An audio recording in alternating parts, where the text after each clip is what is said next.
Ladies and gentlemen, please try to take your seats in the next minute.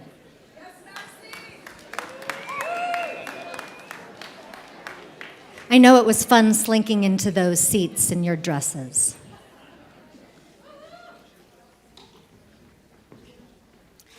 Many Hopes family, welcome and thank you for being here. Yes, thank you for being here. I'm Maxine Friedman. I'm the Many Hopes board chair for the past 8 years. It's our pleasure, on behalf of all of the board, to welcome you. Indeed it is. And, you know, it's such a fabulous night. It's so great that all of you came here. And, you know, Many Hopes is such a great organization, and it's a pleasure and honor to have you here. Before we get started, there are a few people we want to thank especially and welcome. First, all of you. So give yourself a round of applause. Thank you for being here. Thank you. You know, it's really hard to come out on a Monday night. It's not our normal night to do a gala, but you did it, so thank you. Those with kids, we get it. And it's wonderful that we actually get to be together because there's so many incredible people here of caliber. So I hope you take the time to get to know one or two others. It's really a special group. The second group I want to thank is our board of directors. So the board of directors, if you stand or just want to raise a hand, thank you so much for all that you do for Many Hopes. And Nitin, I want to thank you especially because you are new to Many Hopes as part of our board, and you've done so much already, and we thank you for your years of contribution. And Carolyn, who did a ton behind the scenes, thank you so much.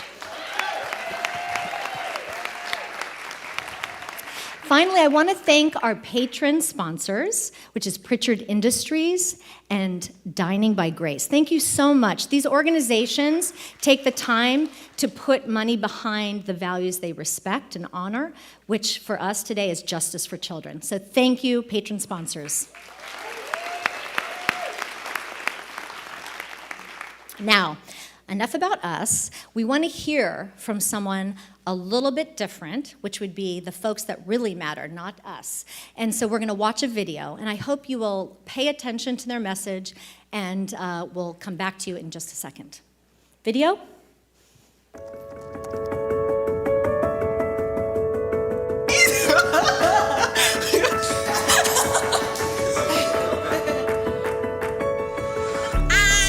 Hello from Kenya. Hello, I am from Guatemala. Hello from Kenya. Jambo, my name is Aisha. My name is Leonel. My name is Ashwin James.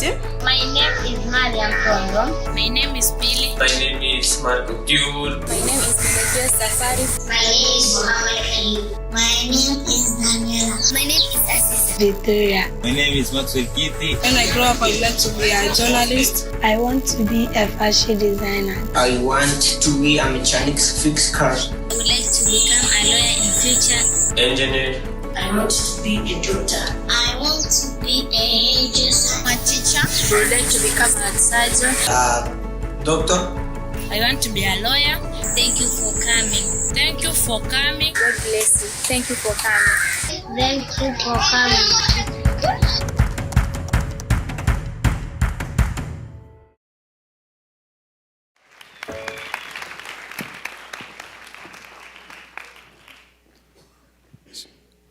So guys, it's all about connections, right? I mean, all these children we support are in Africa and Latin America. Really far from New York, right? But it doesn't matter, right? What matters is really that we all are making a difference. So, you know, years ago, I met Thomas at a friend's Christmas party. And Thomas, you will meet him later. He's an amazing guy. He was one of the successful journalists at time. And then things changed, and he started Many Hopes. And the special thing about Many Hopes, which rhymed with me, was that it was dawning to me at that time that, you know what really matters in life, besides success in whatever you're doing, financial success, academic success, anything you want, is how many people's life you change positively. Just pause for a moment and think. If you could change 10, 20, 100 more, that makes a real difference. And what Many Hopes has developed is a template which really makes a difference for thousands of children who would have no hope otherwise. So it's a real honor to be involved with Many Hopes. And we're going to start the festivities with some fun. And we'll invite a friend, magician, Josh Beckerman. Come on, Josh. Give it up for Nitin and Maxine. What's up? How is everybody? What a magical night. My name is Josh Beckerman. There I am, known around the world as the Foodie Magician. What the heck is the Foodie Magician? I'm the only magician, mentalist, comedian in the entire world that literally just eats at restaurants all day and all night. I don't cook. The only thing in my fridge is bottles of water. And when I'm not eating, I'm doing shows around the world. My shows, though, everyone has a theme besides being about entertainment. The theme of my show is connection. Everybody in the world is connected. We all know that. Of course, for me, the number one connector in the world is Many Hopes. Give it up for Many Hopes one more time. Give it up for yourselves, guys, because we are all connected. We're here for an amazing cause. It's such an honor to be here. But are you guys ready for some magic? The thing is this, if you know someone for 30 years or 5 minutes, it really doesn't matter. Everyone really is connected. But actually, Maxine, for the first trick, come on, let's give it up for one more hand for Maxine. Maxine, I'm going to use you for the first trick. The first trick that I do the show, Maxine, and by the way, my show tonight's going to be 3 hours long, and my shirt will come up twice, so calm down, honey, calm down. But is the power of connection visually. So is there anyone in this room that you've known for maybe over 10 years? I want to say Doris Stihi. Is Doris in the room? Is there a Doris in the room? Silence. Okay, she might not be here. Where is she? She didn't come. Let's see. Lisa Somar. Is Lisa here? Lisa, come on down, Lisa. Give it up for Lisa. She had no idea. You're a part of the show. All right, so come on, Lisa, go this way because the stairs are over here.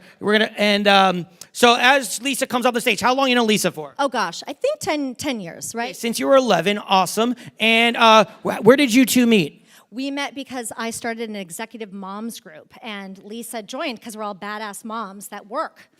Wow, that is unbelievable. That's awesome. So you're an executive and a mom? Pretty much. Awesome. Okay, so Lisa is. Have we ever met before, by the way? Yes. Okay, good to see you again, and you look amazing. It's been a. Okay, I used to drink a lot. All right, so here's the thing, guys. All right, power connection visually. Okay, here's what's gonna happen. Maxine, you stand here, and then Lisa, you stand here. Okay, I'm gonna take this card. Look at me. Maxine, I'm going to take this card and I'm going to touch you with the card. I want you to be aware of every touch, every sensation. Your eyes will be shut, not yet. This is about relaxation, sensation, connection. So look at my eyes. Take a deep breath in and deep breath out. Are you vaccinated, by the way? No, I felt a little something. Where are you from? Where do you live? Sag Harbor Village now. I felt a little Sag Harbor variant, but that's okay. All right, look at me. And close your eyes now. Keep your eyes shut. Don't open your eyes. First of all, are your eyes shut, Maxine? They are shut. While your eyes are shut, I'm going to take the business card, okay? And I'm going to touch you with the card. Whatever you do, don't open your eyes. Maxine, first of all, give me a big deep breath in. Maxine, give me a big deep breath out. Maxine, I have a question for you. Yes. Did you feel a touch? Yes. Where? On my nose. On your nose is right. Keep your eyes shut. Maxine, here's what I need. I need a much bigger deep breath in. I need a much bigger deep breath out. Maxine, did you just feel that touch? Forehead. Where? Forehead. Your forehead is right. Eyes shut. Maxine, this is where it gets interesting. Give me the biggest deep breath in possible. And do me a favor, give me a really big deep breath out. Maxine, did you feel that touch? Chin. On your what? Chin. Holy shit, this girl's connected. Open your eyes. Open your eyes. Guys, isn't Maxine connected? One day, I hope to also be an executive mom. Oh, my God. Give it up for Maxine and Lisa, who's met me before. All right, you guys can go. Now, ladies and gentlemen, the signature trick of the Foodie Magician, which is me, the only magician mentalist that eats at restaurants all day and all night. That shit is trademarked. Thank you. I have people think of restaurants in their mind, New York, America, on TV, and I attempt to read their minds. Everyone right now, we're in New York, yeah. Everyone think of a restaurant in New York, Manhattan, Brooklyn, and Queens that you really like in your mind, okay? This is my signature trick. Raise your hand if you have a restaurant in your mind in New York. What's your first name? Wait, your name is Hope, and we're at Many Hopes? Are you fucking kidding me? This is the show. I'm going to cry. Have we ever met before tonight?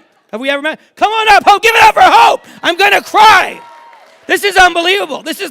Her name is Hope. I have the chills right now. This has never happened.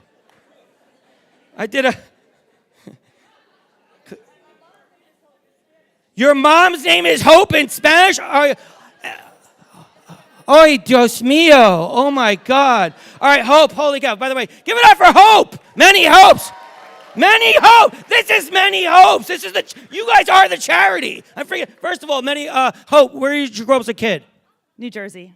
I'm going to cry. Time out. My shows are about connection. I never met you. New Jersey is one of my top 14 favorite East Coast states. We are connected, Hope.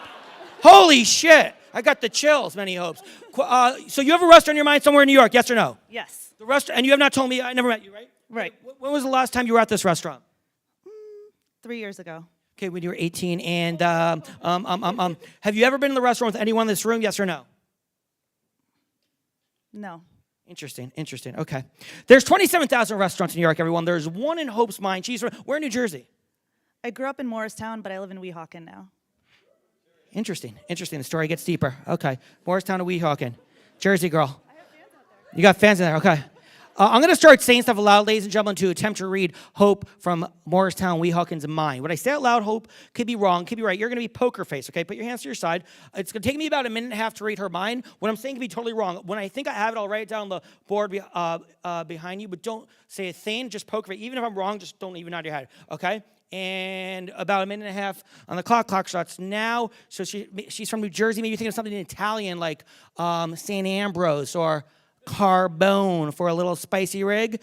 Not today, Jersey girl, not today. Maybe you're thinking about Jean-Georges or Danielle or La Bernardin. Nope, a little too fancy schmancy for my Morristown homie. Maybe you're thinking about ABC Kitchen or ABC Theater. Maybe you're thinking about Raoul's for a little steak au poivre. Maybe you're thinking about pastis for a burger. Maybe you're thinking about Balthazar. Nope, too touristy for my little Hope. Too touristy for my little Hope. Maybe you're thinking about sushi seki or sushi vgari. Maybe you're thinking about shuko. Maybe you're thinking about ilili for modern Lebanese. Maybe you're thinking about azatar for like normal Lebanese. Nope. Not tonight. By the way, if you know about Azatar, they have like personalized shawarma. It's a really good restaurant. Now what's in your mind? Maybe you're thinking about Gramercy Tavern. Maybe you're thinking about Union Square Cafe. Maybe you're thinking about Fort Charles Prime Rib. Awesome. Nope. Holy shit. By the way, there's 27,000 restaurants in New York. Obviously, the one in Hope's mind is not possible unless you're a mentalist. There is a cuisine company. Maybe you're thinking about Avra or Kiki's downtown. Maybe you're thinking about Mr. Chow or Nobu. No.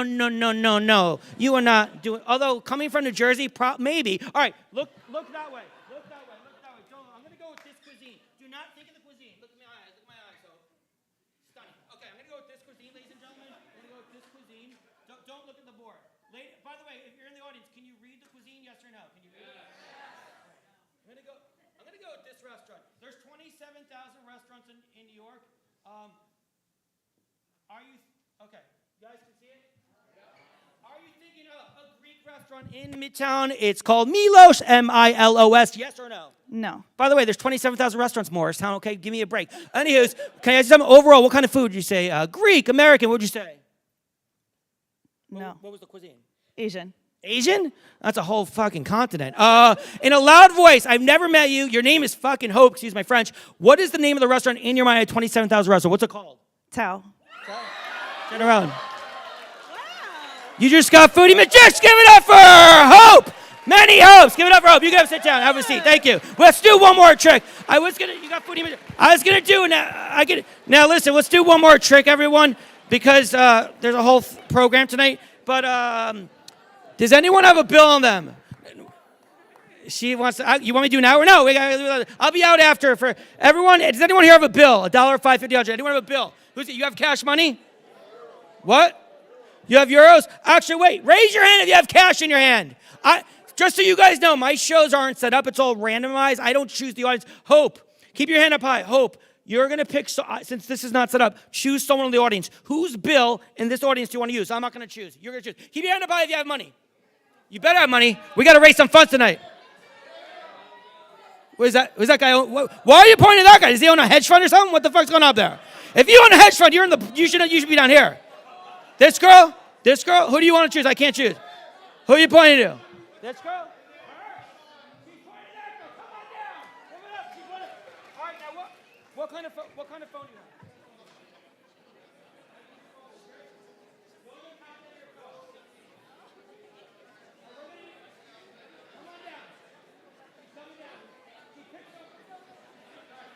Your name's Loretta. Okay. She picked someone in the middle of the row. That's okay. All right. So this is not my phone. This is my calculator. Tell everyone your first name. Tell everyone your name. Loretta. All right, we got Loretta's phone. Hold this for Hold this for a second. This is your phone, your calculator, right? And here she comes, the girl that Hope picked. Hope, the girl. First of all, you owe me dinner at. Actually, no, I don't want to go fucking Tao. Never mind. I'm not going there. No. We have to have a chat, Jersey. Okay. You have a bill? Holy shit! What's your first name? Valerie. Huh? Valerie. Valerie? Yes. Before I do this, ladies and gentlemen, I live in the East Village, New York City. I rarely meet women that are taller than me. I am a little nervous. You have a bill. I don't want the bill, but is it a $100 bill? Who gave you this bill? Is this your bill? It's, yes. All right, fold the bill in your hand. Can we have your phone? Okay. Where are you from originally? I'm from Ukraine.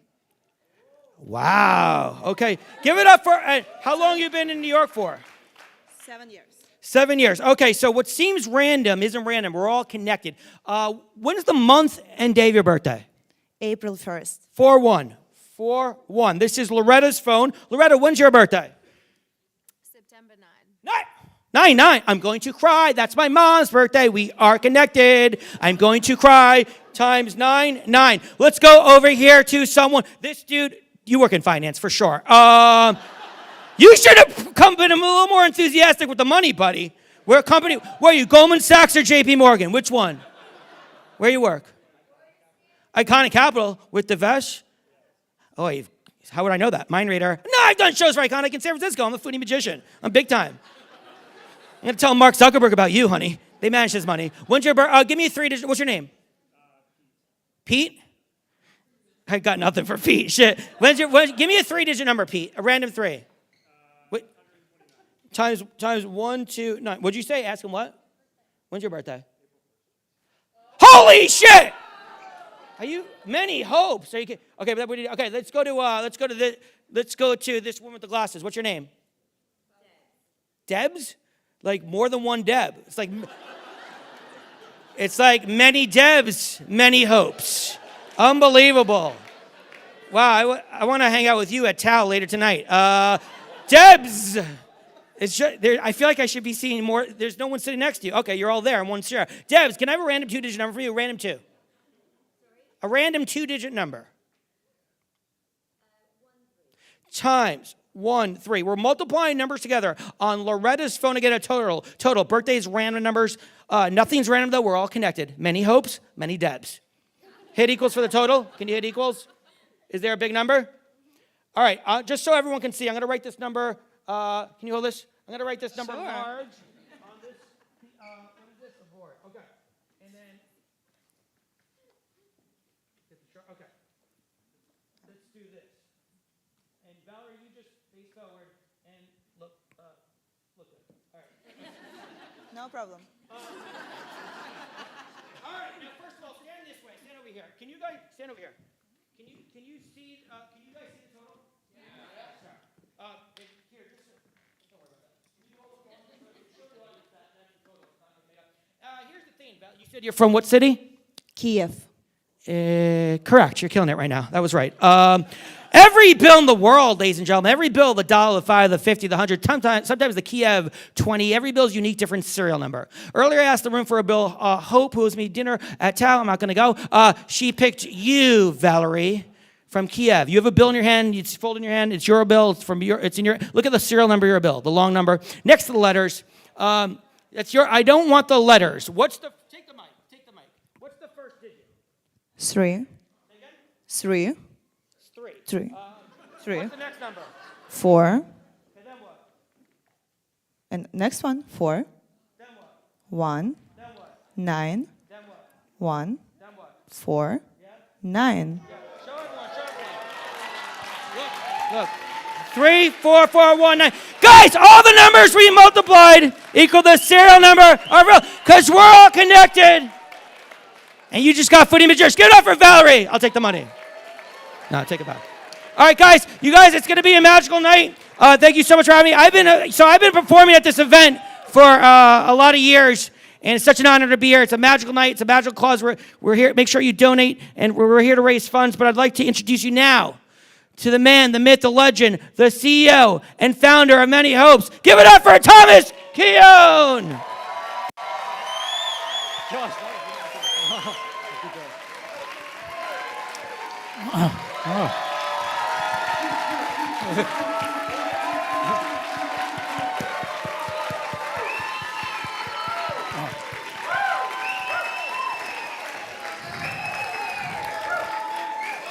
Well, I think there's a theory somewhere that you save the kind of peak performance for the end. So that's a tough one to follow. Coming out on stage after Josh Beckerman, I feel a bit like I imagine Bruce Springsteen might feel if he had to come on after Bono.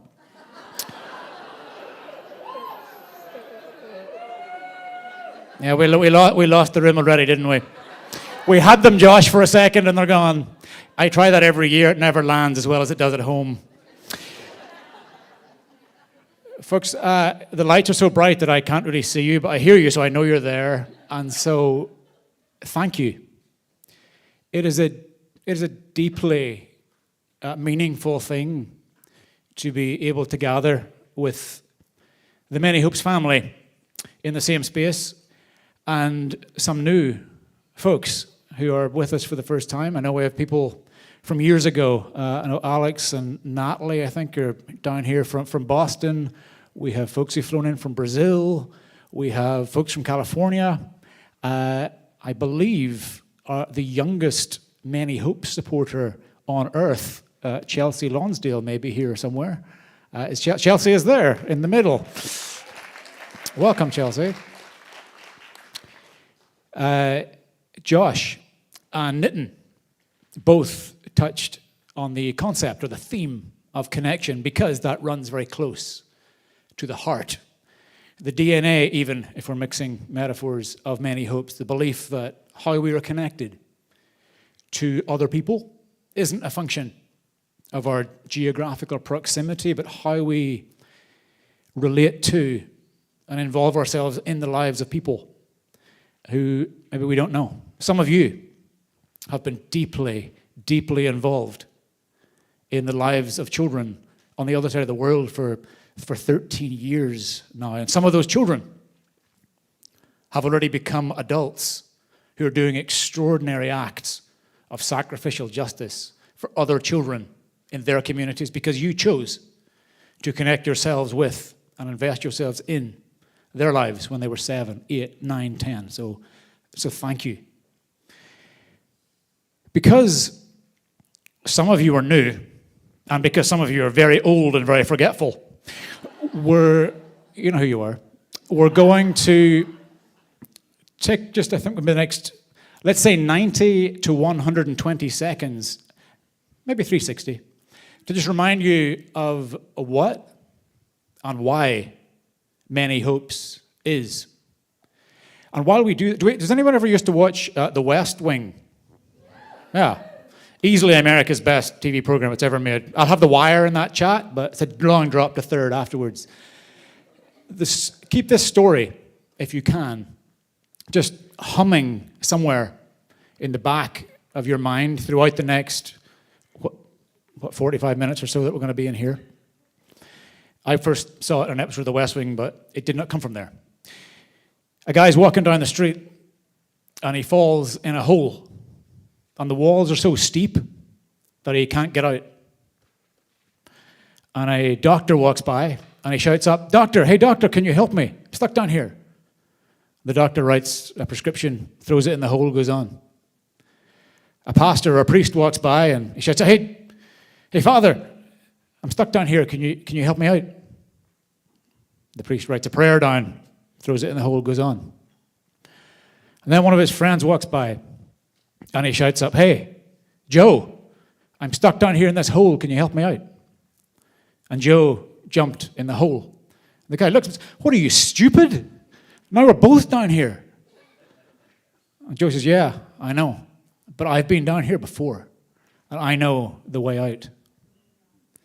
Many Hopes exists on the earth for one reason only: to rescue children from situations of abuse and injustice in Africa and Latin America and equip them to one day become the adults who can do the same for others, the same as you're doing for them, seated here in New York City and year round.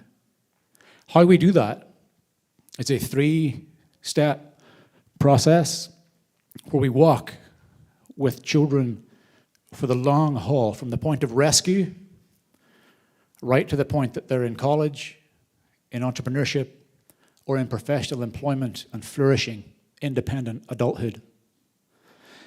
In the 54 weeks since we got to be together last, at our event last October, in rescue, Many Hope's partners around the world have rescued or been involved in the rescue process of just shy of 2,000 children. For example,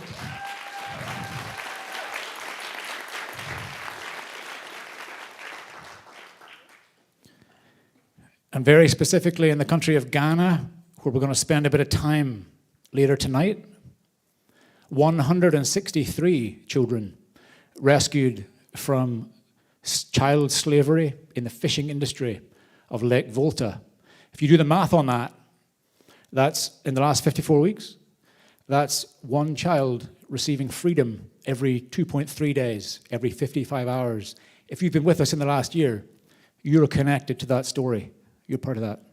Know that. Thank you.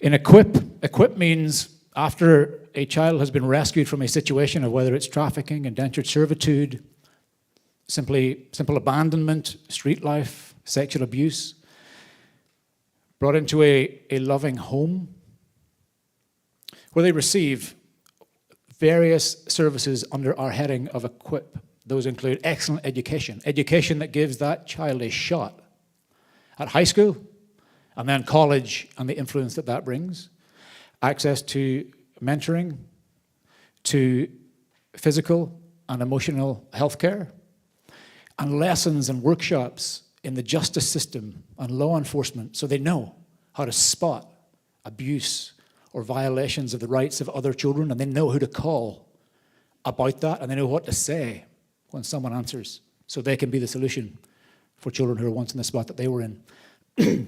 And finally, launch. At the end of your high school age or maybe late teens, what's next? College, entrepreneurship, employment. We have 8 children. They're no longer children, I suppose, over 18. I don't know how these things work. 8 children who are in university, or college, you'd say here, I suppose, which is a miraculous feat for those 8. That number is smaller because children, as some of you may know, only get 1 year older every year, and we've only been around 13 years. So, excellent. Thank you. Thank you both for that. I received the encouragement. Josh will come back later if we need him. So what we're going to do for the remainder of our time in this auditorium, we're going to do a couple of things and give you a couple of invitations to connect for the first time or to connect more deeply with some of what we just heard happen in the last year, with the invitation that next year when you come back, you can feel, yeah, I did that. First thing we're going to do is for the last 15 months or so, the folks who made the most viral online video of all time have been working on a short documentary of the Many Hopes story with a bit of a look back, gathering footage from the last 13 years, and then trying to cast vision forward to what isn't yet but might be. Nobody on the earth or the universe has seen this film yet. You're going to be the first audience to see the Many Hopes documentary here in the Signature Theatre on 42nd Street in Manhattan. Let's go. Oh, we're going. And at the end of that, there'll be an invitation for you to join a community of people. Our aim with this, I'll tell you that afterwards.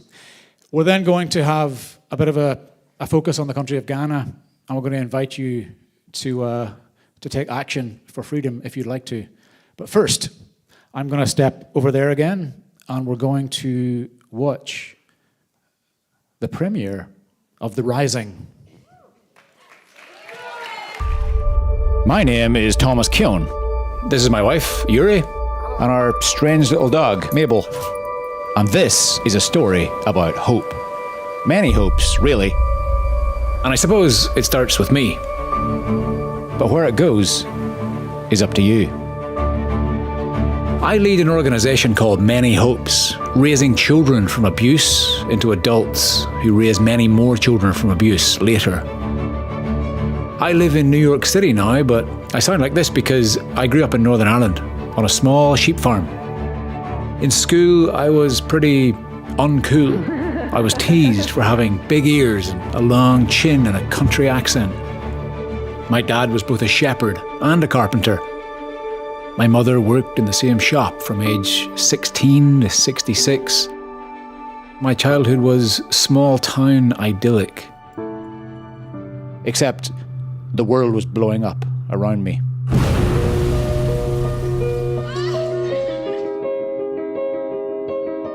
The Troubles, as we called it, started long before I was born and affected everybody I knew.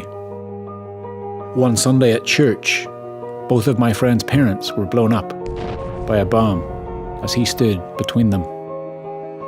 As I grew up, I saw more horrible things happen to more innocent families and friends. And I was angry. I felt helpless. But I believed there could be a solution, and I wanted to be part of it. I became the first of my family to go to university. I was elected to student council, which led to a job working for the team implementing the peace agreement for Northern Ireland in the Houses of Parliament. Because of this work, the fighting ceased, and our leaders were awarded the Nobel Peace Prize. Now anything felt possible. I was hired to help create a peace-building program by the Irish government and the US State Department, and moved to America. I was writing opinion columns, appearing on talk shows. I travelled the world so much, they made me a nameplate.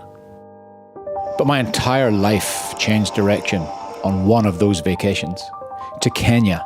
On a train from Nairobi to Mombasa, I passed the largest trash heap I'd ever seen. It was crawling with dozens of small children eating the same filth they were climbing over.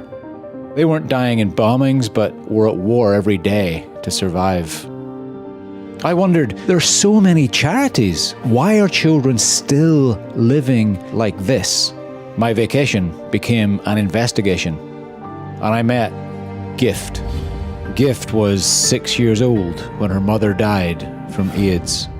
I became an adult at a young age because I was taking care of my sick mother and my younger brothers.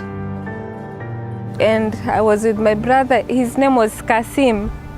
We were playing with dolls and he held me. I was like, what's wrong? He was shaking. I was like, what's wrong? And he held my hand. I didn't know that is how people die at that time. She was begging for food on the streets, carrying her only remaining family member, her baby brother. She didn't know that he was already dead as she carried him around, strapped to her back. Gift had nothing except for something she shouldn't have: hope. Like me, she believed there could be a solution, and she wanted to be part of it. I wished to be like other kids who were going to school at my age, and I couldn't afford that. The problem was, she didn't have the few dollars a month she needed to get to school. Education existed, she just couldn't access it. Gift introduced me to dozens of other children with the same desire and the same problem she had. Brenda had been tricked into indentured servitude. She wanted to be a lawyer to stop that happening to other girls. Catherine was 6 years old, raising her 3 infant siblings behind the wall of a school she couldn't go to. She wanted to somehow give people jobs because she believed if her father had a job, he wouldn't have killed her mother and she would still be at home. So, I went back to Boston, determined to do something. I wrote my weekly opinion column about gift. Letters poured in from people who wanted to do something too. So I set a meeting, and 26 people showed up, determined to do whatever they could to get kids like Gift into school. We called ourselves Many Hopes. But the problem was, 42% of Americans didn't trust charity, and neither did we. So we had to be different. We made a peculiar proclamation for a charity. We told people that we wouldn't solve the big problems of the world. What we would do is raise the children who could. We didn't want to fund charity. We wanted to fund survivors to be the solution. I was able to make real change in my hometown and beyond because I had access to education and a loving home. And I knew that kids like Gift could absolutely do the same if they had the same. Our new model was based on 3 commitments. 1, we'd commit to survivor-driven change. We would find and fund local survivors to lead where they are. Number 2, we'd commit to the long term. We'd support children from rescue all the way to college. We would reach a few now. They would reach the millions later. Number 3, we commit to total transparency. 100% of any dollar anybody donated would go directly to raising children from injustice to influence. We'd find other people to pay for overhead, so everyone was 100% certain where their money went. Then things really started to happen. Johnny threw a St. Patrick's Day party. Lydia organised an art show. My granny gave up her 85th birthday. Jason and Cara started running marathons. Press started to write about us. I quit my job and travelled the country on buses, sleeping anywhere I could to share the story and raise money any way we could. Together, friends, families and strangers rallied to build homes for Gift and dozens of other girls in Kenya. Then we built a Cambridge-accredited elementary school for 880 girls and boys. Thousands of people around the world built the school by buying 1 brick at a time. The children I'd met received the education they needed. But we didn't stop there.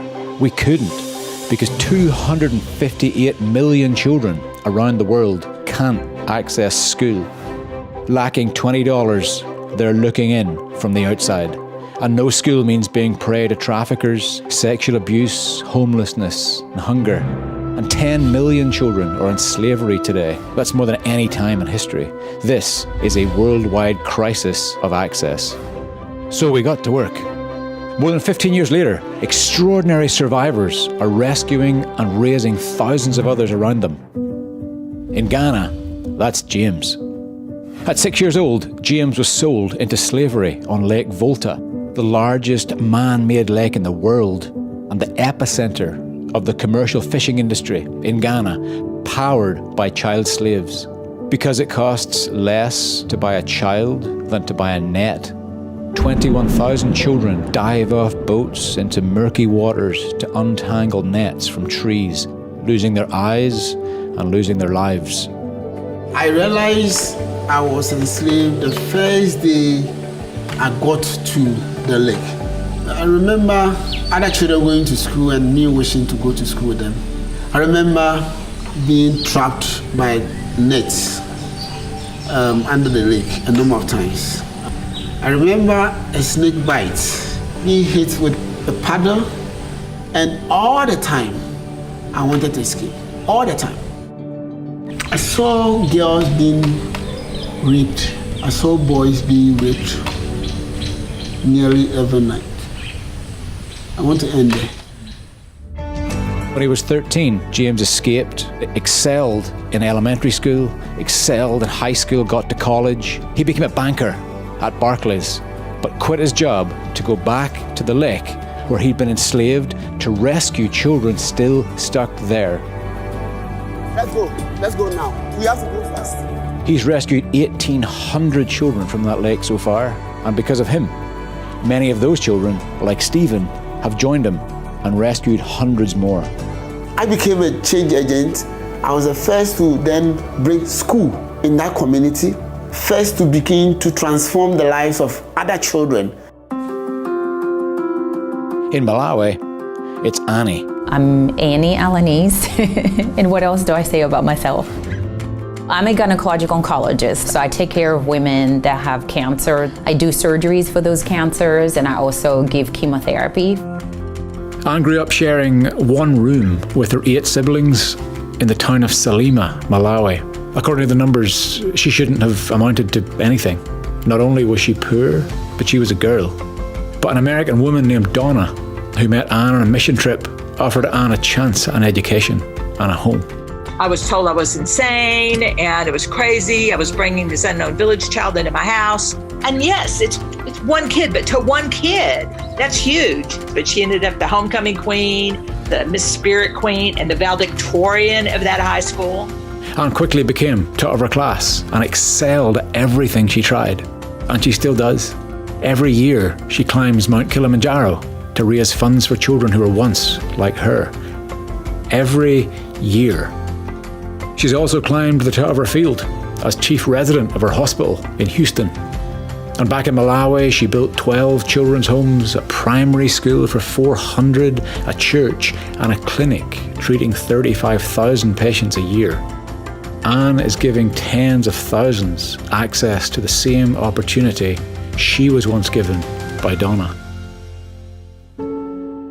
I think the story that really affected me, Mom had showed up with this child who had had diarrhea, and she had walked like 15 miles maybe to come to the clinic, and she was very dehydrated. And my dad knows this procedure where you can do, they're called interosseous needles, where you can actually put one through the bone when you can't find an IV because the child is so dehydrated. He couldn't start a central line because he didn't have any of those things, and I knew those things existed here, but they didn't exist there.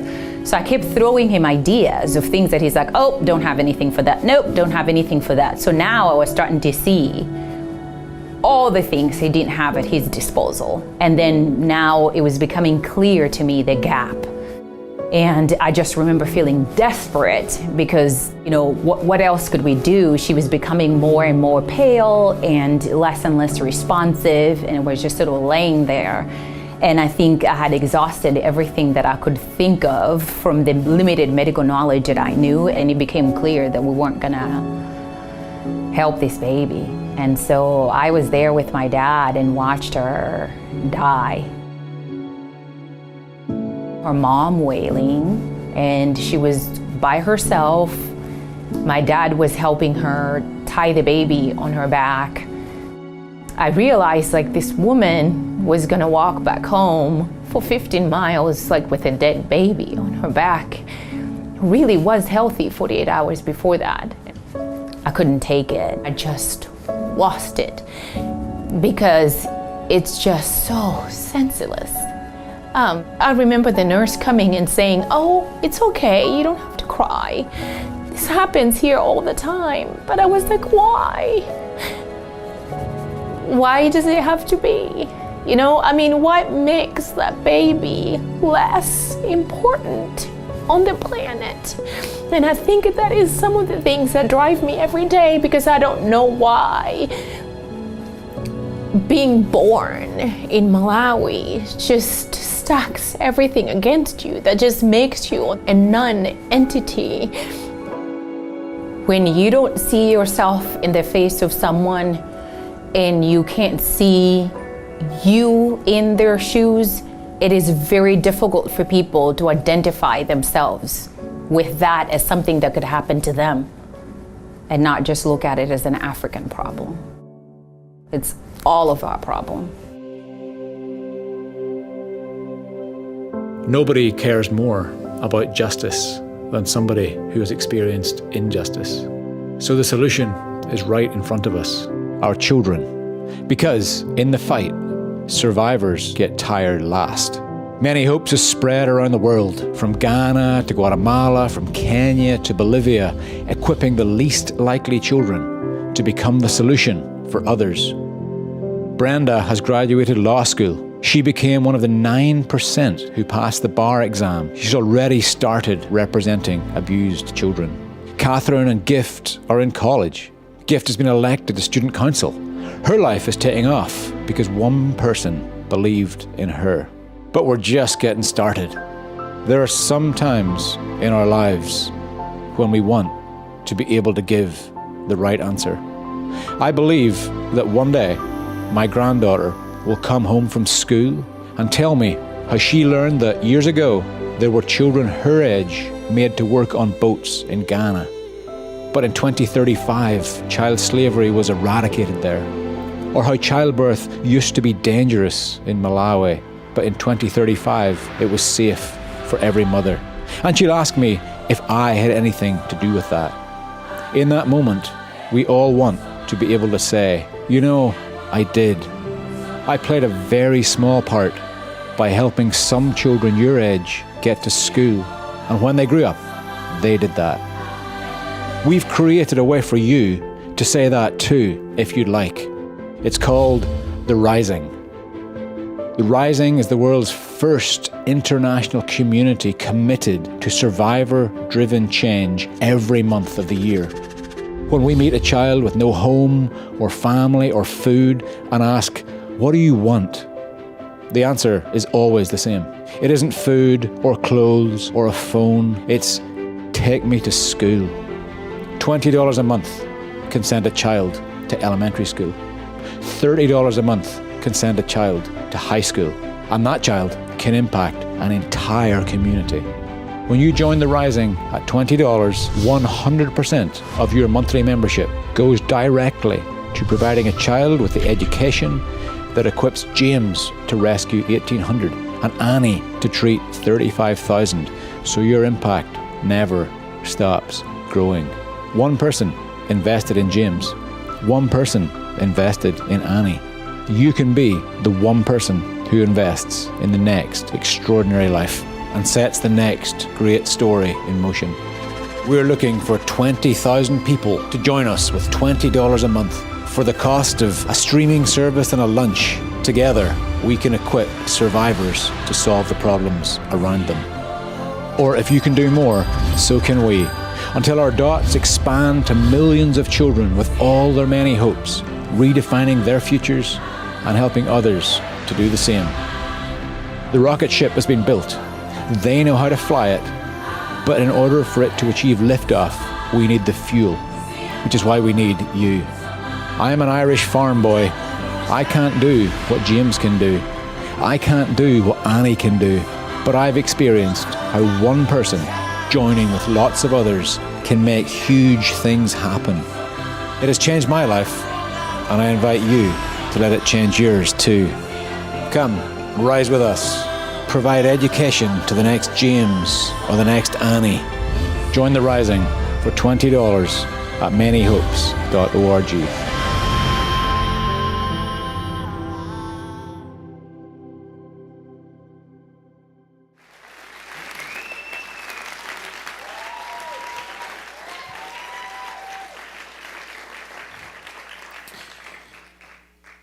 I let the filmmakers know that you applauded. There are some extraordinary stories there. I think Dr. Annie Albanese, who was featured there, is in there somewhere. If you are, shout something so we know you're here. Right here. Yeah, she's there somewhere at the back.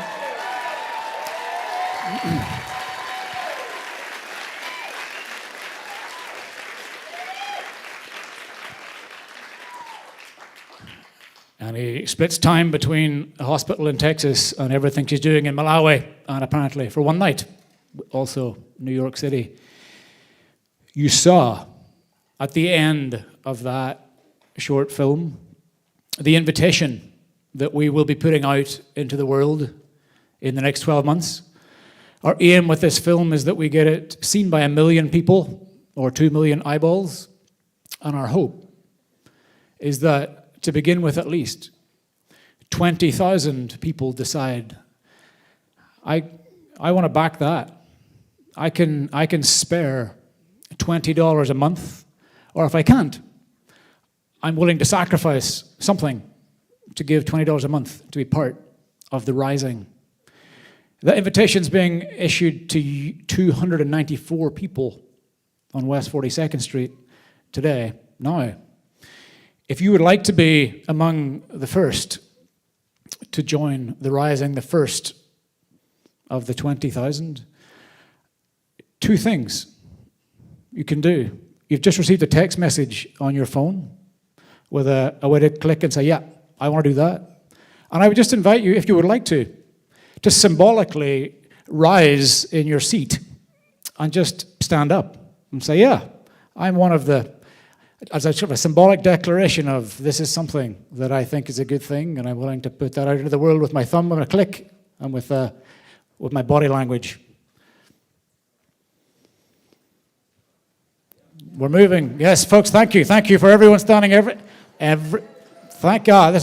Folks, thank you. That is profoundly meaningful. What's going to happen? If you receive the text message, click into it. It'll shoot us a note, and someone will follow up with you tomorrow just to say what to do next. And welcome. Welcome to the Rising. Applaud yourselves. You deserve that. That's phenomenal. If you didn't get a text message or didn't give a phone number on the way in, there are envelopes you were given on the way in just here now. And you can sit back down. Yeah, we're done with the standing bit. There was a debate about whether the Rise thing was a good idea or not. I thought it was. Most people thought it wasn't. But I had the microphone and they didn't. Folks, there's an envelope. If something happened and you didn't get a text message, but you want to be part of that community, just fill in one of those cards and pass it along to the end of the row, and volunteers will collect it from you. Actually, I'll give you a few seconds to do that. Also, in the envelope, there should be a pencil to fill in the card. There should also be a small bracelet with Rise written on it. We wanted to give you something to display as membership and as a feeling of belonging, because that's what the Rising hopes to be. We will give you a chance to donate to the work of Many Hopes in a few minutes' time, but this is about belonging to a group of people that share a desire to see something happen in the world. Wear your bracelet with pride, humble pride.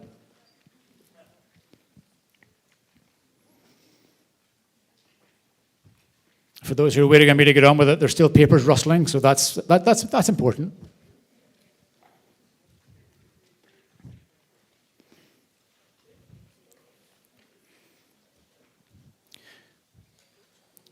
Are volunteers at the left side or the right side to collect cards, or does it matter?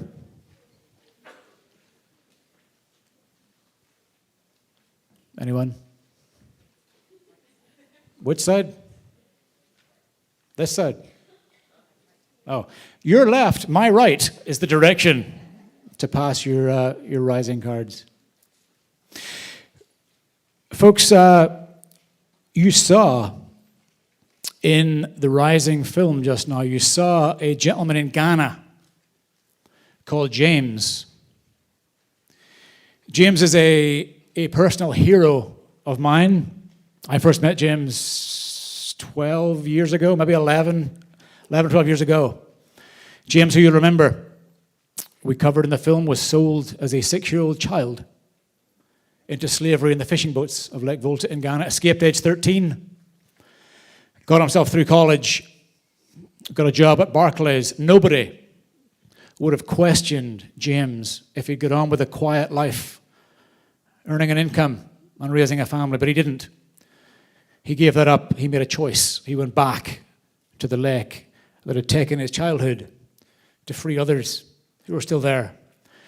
We wanted James to come to New York tonight to speak with you and share his story himself. Unfortunately, James is studying for a PhD at the moment, in addition to his day job. He's studying a PhD. His topic is interesting: how organizations should outlive their founders. If we need that anywhere, we need it in the non-profit space. James also was recently diagnosed with glaucoma, so he's been very unwell. And so when I asked him if he could come to New York, given those two things, he said, of course, I'm coming anyway. So James Kofi Annan is...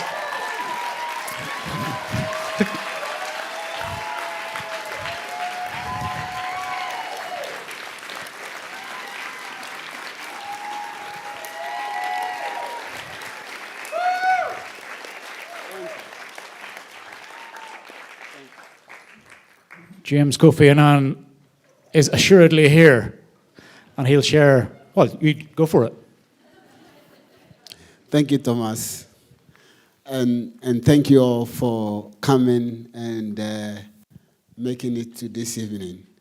I wish I can see everyone's face, but the light, as Thomas said, is very shiny here. But this spotlight is very special because I never ever dreamt that I would ever be able to stand in front of such a crowd, that I will become the focus. Because that hope was not there. But today, that has become possible. I started life as the last born of 12 children of my mother.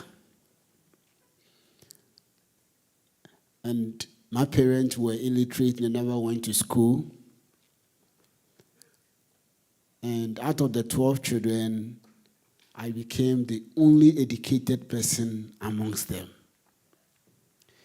Most of those children, when they were born, were also either sold into slavery or were put into a certain kind of servitude. Because as I was growing up, nearly every home in that small village where I grew up had been affected by trafficking. So I was so surprised that my family was so much affected in that manner.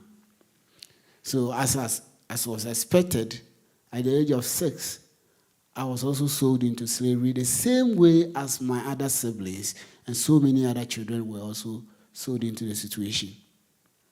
The day I was being sold, 6 children were sold together. After spending 7 years in servitude, 3 survived. The other 3 children did not survive. And every single one of the 3 children who did not survive as a result of the work that we used to do. So I have a meaning and a reason to say that I didn't think I would ever be able to stand in front of such a crowd.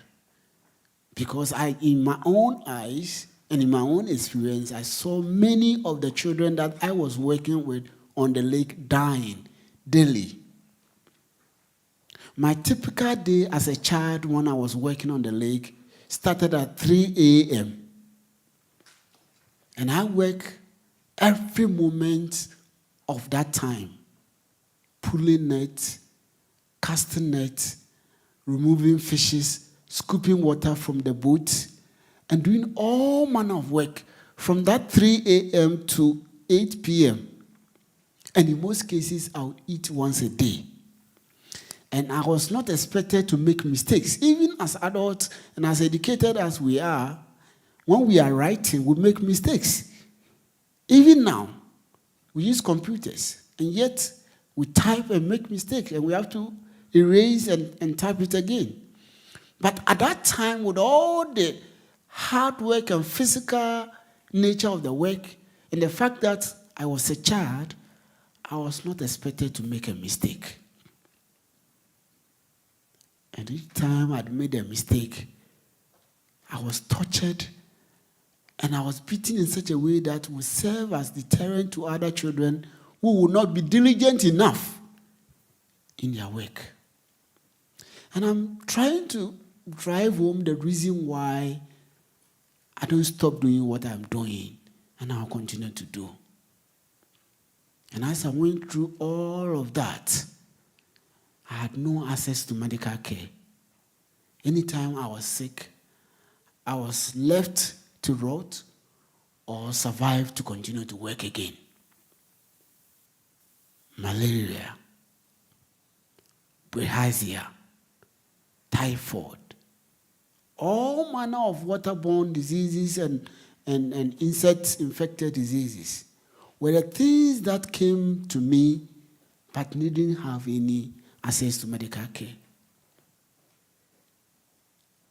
Through it all, there was one thing that I knew, that Even though I did not understand the concept of slavery, I knew I was enslaved because of the way I felt. And regardless of how hard I tried to escape, I could not escape because the lake is such that if you are escaping, you would escape on the same boat as the trafficker who held you. And if that trafficker caught you escaping, then the consequence of that was very, very dire. And I remember the first time that I attempted to escape. I was caught. And the trafficker made a noose. You know, this triple twine rope that you use to tow a vehicle. Usually it's a nylon type of rope. They made a noose out of it and put it around my neck and pull it just to serve as deterrent to other children who would like to escape. I still have the scar here, even at my age, 48. So this is the kind of situation that children endured, and I saw some die. And even those who survived, nearly none at that time was able to have an advantage of going to school. But I, at the age of 13, I was lucky enough to escape. But I escaped to a house or a home where my mother, as would be expected after 12 children, was unwell and unable to take care of me. And my father at that time was also not working and could not take care of me. But I was driven within that if the 11 could not go to school, I felt I should go to school. So even at that tender age, I was able to grow tomatoes, do some menial job to pay for my own school. And that time when I was 13 years, I could not even write A, B, C, D, or 1, 2, 3. But I was still driven. Long story short, I went through all the process of school, finished college, and as Thomas would say, now I am trying to encourage more people from my hometown to go to school. So I'm on my PhD now.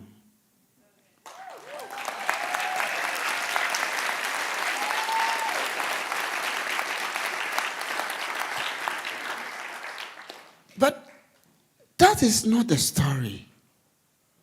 But the story is that after going through all this education and getting a job with Barclays Bank of Ghana, and I believe that, even in America, to get a job in a bank is it's a good deal. It's like you should after college and you gotten employment there. But in Africa, that's a bigger deal. So for me to get a job there meant that I've been successful. But one of the things that always was with me was that I was never happy. I was never happy because I was always constantly reminded of the pains and the clutches of slavery that I witnessed, the rape that I saw girls go through, the torture, the paddles that were put on the head of boys who were working on the lake, that cold weather that they had to endure in the night, that snake bite, that sometimes you'll be asleep and a snake will be just around you. That kind of very freaky situations that I witnessed myself enduring and others enduring was always a moment of obligation that something needed to be done. And that is why after 5 years, I found it so easy to just quit. And I quit my job without knowing what I was going to do for a living. But I know that there was something, a calling, that biblically sometimes we say, who would I send and who will go? And I felt a response within myself that send me and I will go.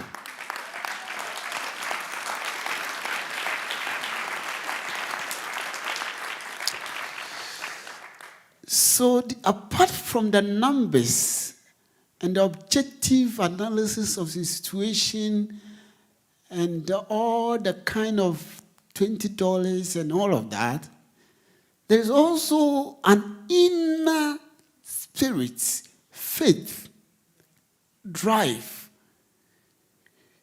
to get something out of whatever has happened in a manner that would ensure that I feel that justice has been done. And that explains the reason why I started Challenging Heights. To give platform to these children, for them to have the opportunity to become children again, and also be given the spotlight to feel humanity. Today, I feel I am able to speak English when I thought I had no hope of being able to speak English. Today, I feel I've raised a number of others through this work who can also speak English and who make me feel that if tomorrow I'm unable to do the work again, they will continue. And I'm happy that you also respond to a call when I ask, who would I send? And who will go? You may not be able to go to Ghana physically, so I will respond to your call. Send me, and I will go.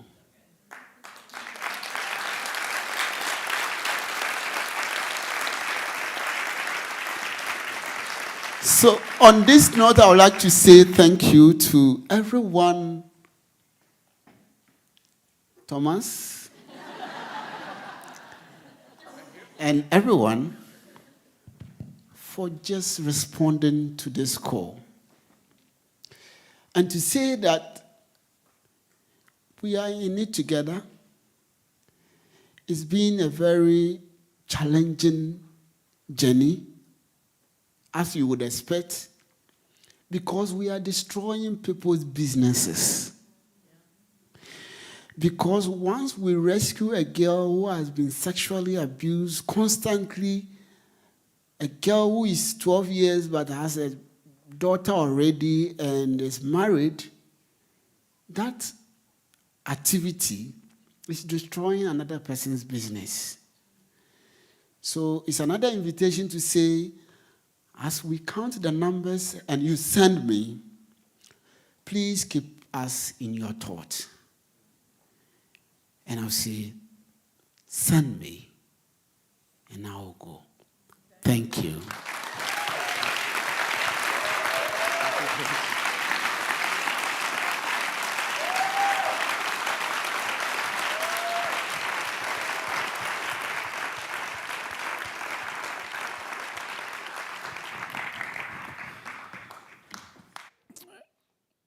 Folks, James, this one's working. Yes, James leads the organization he founded in Ghana, Challenging Heights. Challenging Heights are Many Hope's partner organization in the country of Ghana. When we referenced the 163 children rescued since we last were together last year, that is James and his team.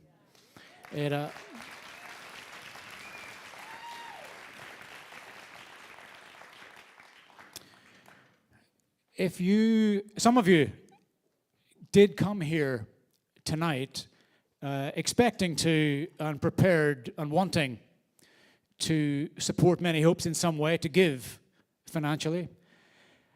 Tonight, anything that we raise in the next 5 minutes, we're going to use 100% of it to send James. It costs approximately $1,000 to get one child free from slavery in the lake. Rescue operations take place in groups of 30 children at an average cost of $30,000. So every $1,000 rescues one child who could be like one of the many children currently working with James, who he's rescued in the past, or like James himself. Often when you come to a charity event, the organization has a goal in mind that they want to hit, and we're not going to do that. We're just going to I'm going to make this decision. We're going to throw it over to yourselves, having heard from James. Whatever number of children we as a room would like to provide freedom for in the next 12 months, that is what we will do. Whatever number of children you'd like to support James to rescue in the next year, we'll report back every quarter on how we're doing at $1,000 per child, approximately, average, and $30,000 a rescue. You received another text message just now. If you would like to, people are giving already. If you would like to support James in the next 12 months, rescuing children from slavery on Lake Volta, hit that text. It'll take you a few clicks to get through. Technology is almost flawless, but not quite. 100% of every dollar, every cent that you click through to give will go to James and his team. We're at, it's 14, 12. Big way, yes, thank you very much. Yeah, let's have some music for a number like that. That's very good. Percussionism anyway. Last year I was tap dancing around. I don't need to this year. Remember last year, I'll just stop talking for a bit and see what happens. The same thing applies if you didn't receive a text message. If you didn't receive a text message, a couple of things might have happened. You may not be logged into the STC, Signature Theatre Company, STC Wi-Fi. There's no password. Just log in there and you will get a link that will enable you to equip James. Or maybe you didn't get a phone number entered on your way in which case there is a second card in your envelope. Pass that to the opposite of what I said before. To your right, my left. Do the right thing, it could be said. Pass it to your right, my left, into those boxes, and folks will pick it up and take it from you. 50. I wonder, will it be possible to get 100 children off Lake Volta in the next 12 months? Is that something? Yeah, I think it's possibly going to be possible. Anonymous came last year as well. Anonymous is back 2 years in a row. Anonymous is... You will see there is at about click number 3, you can choose to be anonymous. Anonymous is... Whoa. We got a big one up there. Wow. Oh. I feel highly confident at $258,350. I feel highly confident we can clear $300,000 in the Signature Theatre and turn dollars and clicks in Manhattan into beautiful eternal transformations in Ghana. 40,000. It's also worth noting that I can tolerate waiting and awkwardness and discomfort more than anybody else in the 15 to 20 blocks from this stage. Joe knows. Would anyone else like to? James, look where we're at. Ah. Is there anything you might like to say to your new friends that are gathered in front? They're making their way to 300,000. I know they are, but they may want a word of encouragement. With your microphone. Well, we are almost there, so.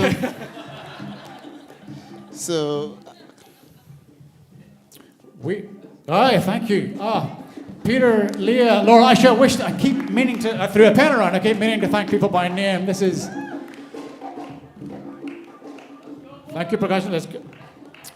I know that some folks are struggling with the technology at the moment. Yeah, thank you, Mark. Yes. I wonder, do we have it? Oh, I think, we have a yes, we have it from the front third, so I'm going to take that as truth and hang on a little bit longer. Okay, all right. We have a lot of friends here. Come on, guys. It's just not too far. You've been so kind. Come on. I have a lot of friends here. All All right, we're gonna get to at least 300, and we're close. We're almost there. I know I want to drink, and I know you want to drink, and we are almost there. And the generosity is truly, though, overwhelming, so thank you. And James, thank you for sharing your story. We are so close. Thank you. Thank you.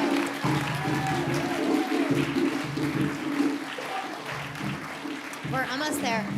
James, that was the first I'd heard your message. It was unbelievable. It's happening. They don't need us. They don't need us. 292, pretty close. We're almost there. Nitsa thinks it's me. It's not. Thank you, Holy Spirit. We're almost there. 292. We only have 8 more to go. 8 more to go. Thank you. I'm not good with the awkward part. I'm really not. Well, it's not possible to. We cannot unbolt the doors until James gets to fly back 13 hours to Ghana.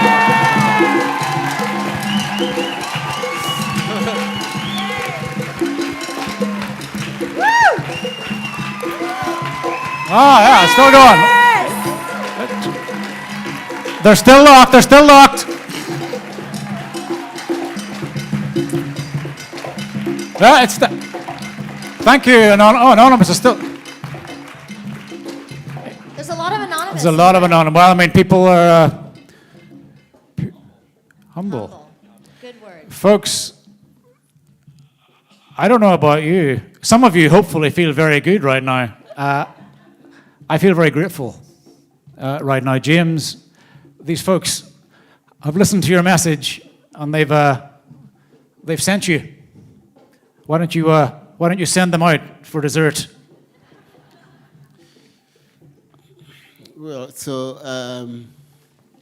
this is very deep. And I would like to say thank you. And to say that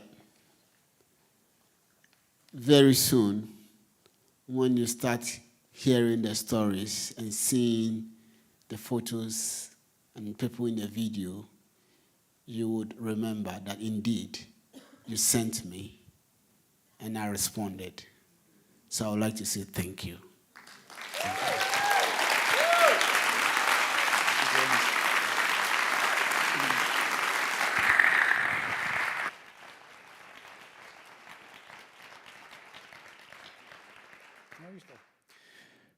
Folks, we're going to finish in the theater and go back out to some music and some dessert. James will be milling around, happy to chat if you'd like to hear more about what you just became part of. If you are here for the first time tonight and even didn't know you were coming to a fundraiser, then, well, thank you. Sorry and thank you. And for those of you who've been part of us for a long time, you know the 2 commitments that we make to you. 100% goes directly to the work because the family office covers all of our overhead. And number 2, we report back to you each quarter this year on how we deployed the generosity and trust that you gave to us tonight. Thank you for another year of partnership. Go and enjoy yourselves. Thank you.